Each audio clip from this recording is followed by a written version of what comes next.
Okay, so welcome to the deep dive. And today we're going to be taking a look at something that sounds a little bit strange, Hmm. maybe a little bit morbid. Um, we're looking at something called the death of YouTube. Mm, Now, before anyone thinks that means the platform itself is gone, because it's obviously not. If anything, it's bigger than ever. But um, yeah. what our source is suggesting is that something about the core of YouTube, something about like what it used to be, has really, really shifted, has changed in a big way. Yeah, it's not so much about the platform itself failing. It's more about this kind of cultural evolution. You could even say like a cultural split, even, Yeah. where Yeah. we're really seeing YouTube going from this digital playground for like really raw, like unpolished, sometimes really awkward creativity and turning into something much more strategic, something much more monetized. Right. And it's interesting to think back to those early days, those like grainy webcam videos, the Yeah. really abrupt jump cuts, the humor that kind of sometimes landed by accident. Oh, yeah. Like, can you remember that feeling? Totally. It was like this huge open space where anyone could just like create. There wasn't really any expectation that things had to be perfect. Yeah. You didn't need like a huge budget. You didn't need, thousands of dollars worth of equipment. Right. It really did feel much more like, a bunch of friends kind of messing around in a garage band as opposed to like a really slick, stadium concert. Yeah. And that's what our source is pointing to as that initial spirit of YouTube. And what they're saying is that it's changed quite a bit. Yeah. Yeah, exactly. So that's really what we want to get into with you today. Like, what caused this transformation? Yeah. What does it mean for creativity online? Right. And like, what does this change tell us about like how we're all using the internet, both like, people who are making things and people who are watching? Exactly. As both creators and as viewers. Yeah, yeah. Totally. And it highlights this idea of monetization as a real turning point. Mm-hmm. Like the fact that YouTube brought in AdSense and like, Yeah. brand partnerships and sponsorships, Right. like all of that financial stuff. Yeah, that's a huge element of it. Like, as soon as creators were able to actually make money directly from their videos, it makes sense that things were going to shift a little. Yeah. And then along with that monetization came like the algorithm and how much more sophisticated it got. And it was originally meant to like help people find videos they would be interested in. Right, right. But then it kind of evolved to prioritize those videos that had like really high engagement, like really long watch times. Yeah. And let's be honest, a lot of the time it was just prioritizing those really clickbaity titles and thumbnails that just grab your attention. Exactly. And Yeah. all of a sudden the focus kind of shifted. It Oh, went yeah. from being about making something that you loved, something that you were passionate about, and it became about making something that would get views. Right. It was about keeping people on your video for as long as possible, Hmm. and then ultimately, of course, making money. Yeah. And so that naturally kind of led to a lot of these people who started out as hobbyists turning into entrepreneurs. Exactly. Which, like, on one hand, that's amazing. Like, now people can build entire careers doing what they're passionate about. Yeah. But, like, what's the trade-off? Like, what did we maybe lose in that transition? Yeah, I think that's a really important question to consider. What the source is really getting at here is that there's a loss of that like pure joy of creation, Right. that like pure unadulterated joy of creating something just because you enjoy it, just because you wanted to experiment. Right. But that became less important than the need to perform, to get those views, to optimize every little thing you did for that algorithm. Yeah, to think about monetization strategies. And the act. Right. And so this leads us to the rise of what people are now calling the, quote unquote, creator economy, which sounds pretty impressive when you say it like that. It does, it does. But even just that word creator itself has changed, right? Yeah, it really has. It used to be such a broad, inclusive term for anyone who was making anything online. Yeah. And now it's like, it's a job title. Yeah. It's almost an entire industry sector at this point. Right. And with that professionalization, we saw all these new platforms pop up that were supposed to give these creators more independence, more control. Yeah. Things like, Patreon and Ko-Fi and Yeah. Substack. Right. And while those platforms do give creators a much more direct connection with their audience, and they offer the potential for like, making a sustainable income from your work, they also come with a whole new set of pressures. Totally. It's like a different type of hustle. Yeah. Yeah. It's not just about the creative work itself anymore. Right. All of a sudden, you're juggling so many different roles. You're not just the artist anymore. Right. Now you're the manager. You're the marketing team. You're in charge of finances. Yeah. All at the same time. Right. Exactly. You're a one-man band in a way. And our source makes this really interesting comparison here to the gig economy, Yeah. which I think is like a really smart parallel. Like, yes, you have that freedom and flexibility, but you're also dealing with the same kind of instability that, rideshare drivers and freelancers deal with all the time. Right. Right.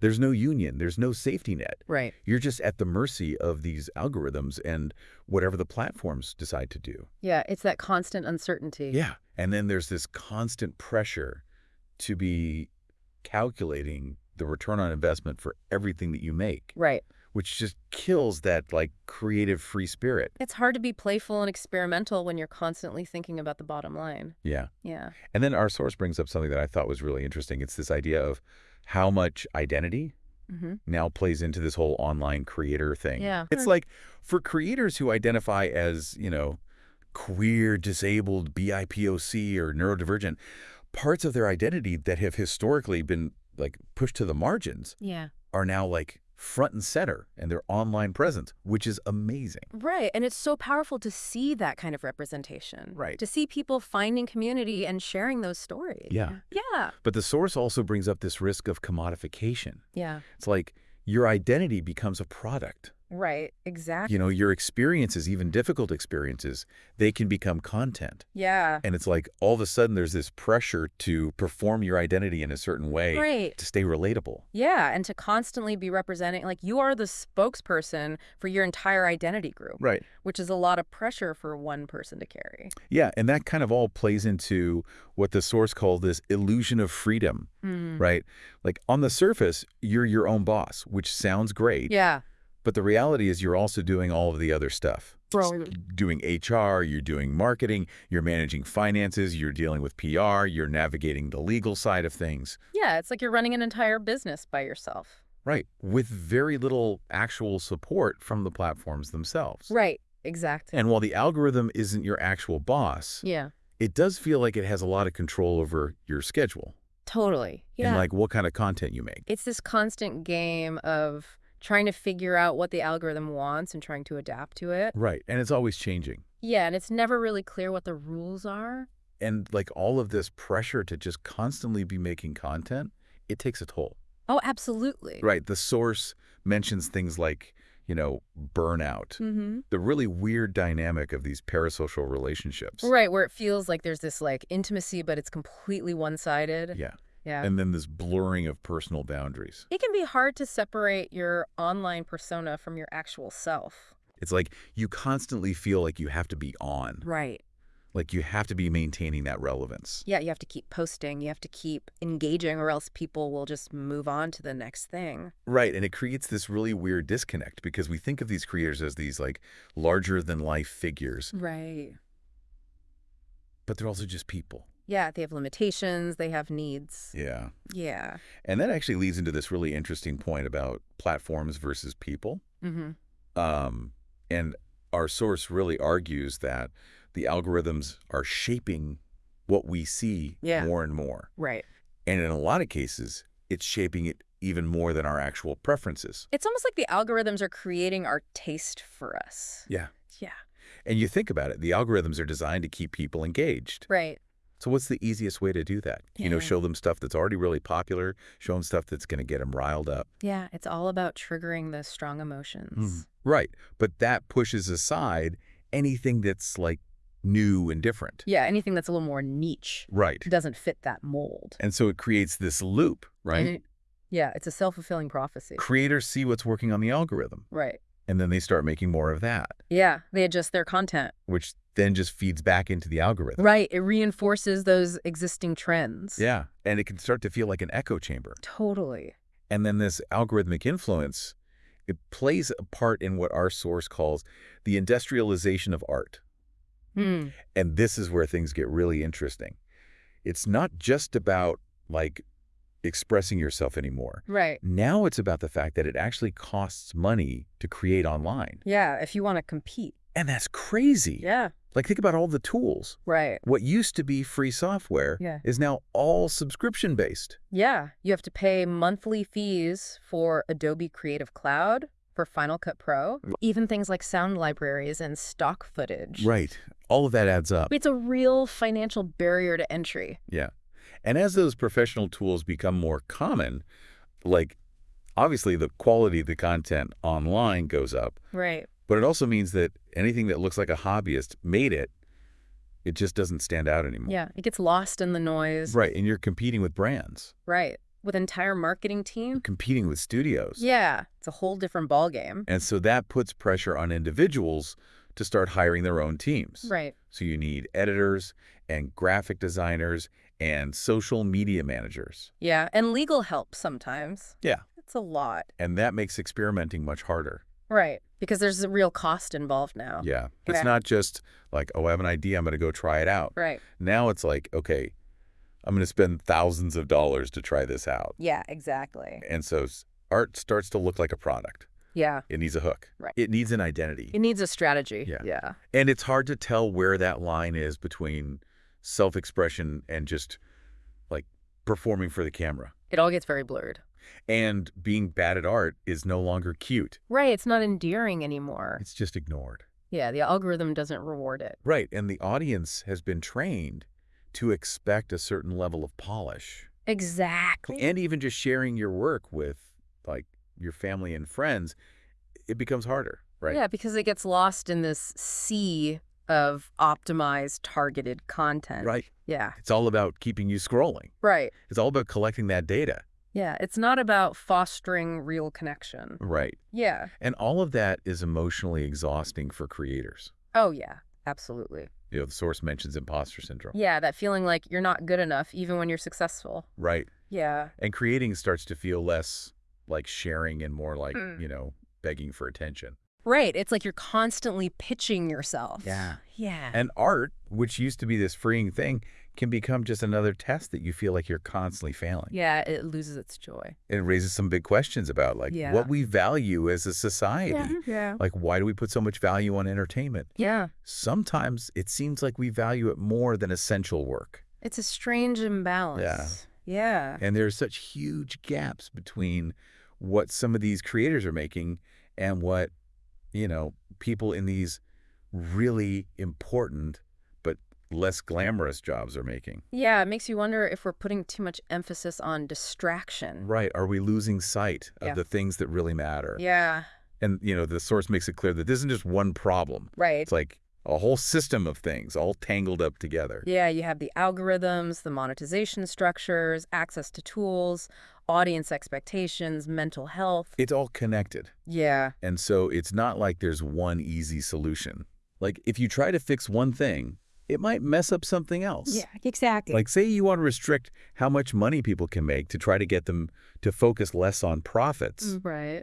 Well, then how are creators supposed to make a living? Yeah. It's a tough balance. Or like, what if you want to make all the creative software free? Right. Well, who's going to pay for that? Yeah. Who's going to develop it? Who's going to maintain it? Yeah, there's no easy answers. Right. It's a complex ecosystem.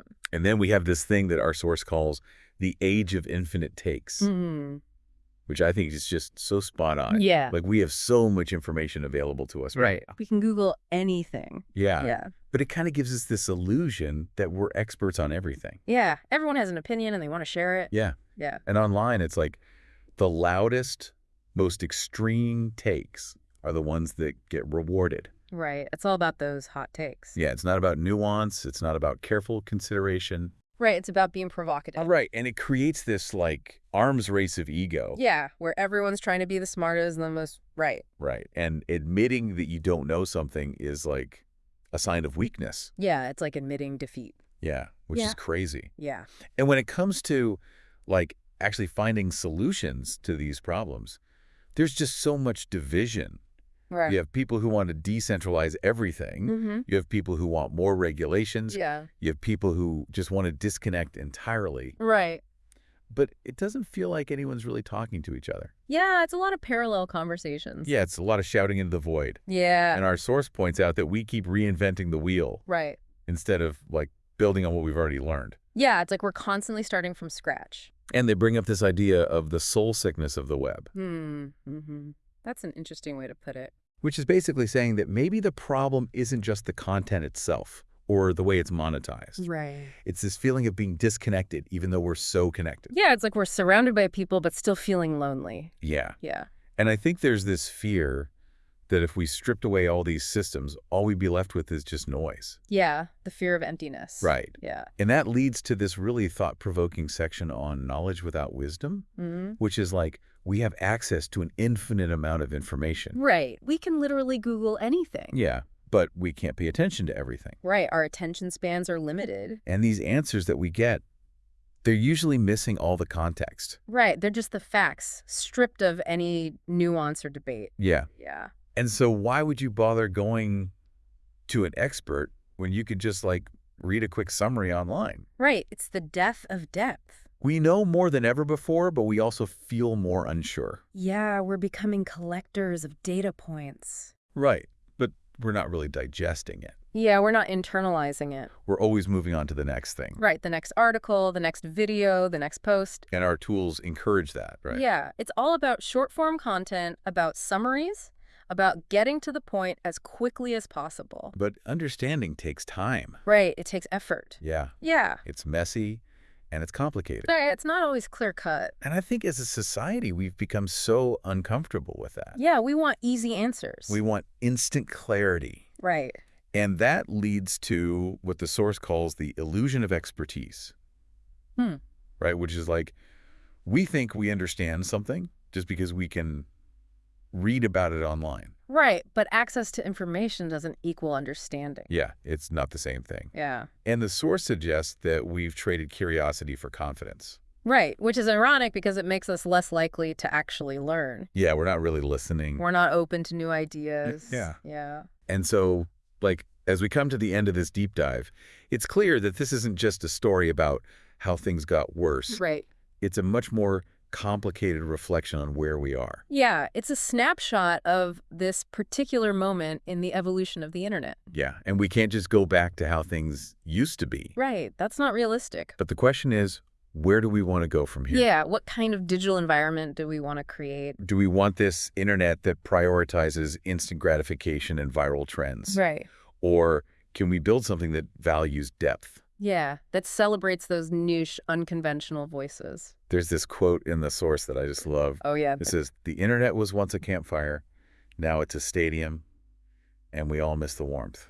That's beautiful. And it really sums up this tension, right? Yeah. Like, if we're not careful, if we don't actively think about these things, we're going to end up with this internet where everything is just a performance. Right, where authenticity is lost. Yeah. Yeah. Where it's all about the metrics. Yeah. And not about the actual connection. Right, it's about the numbers, not the people. Yeah. So it's not just about asking what went wrong. Right. It's about asking what we actually value. Yeah, what do we prioritize? What do we want our digital lives to be about? What kind of world are we building online? Yeah. Yeah. Because the platforms we build, the content we support, that's all a reflection of our values. It is. It's a mirror to our collective soul, in a way.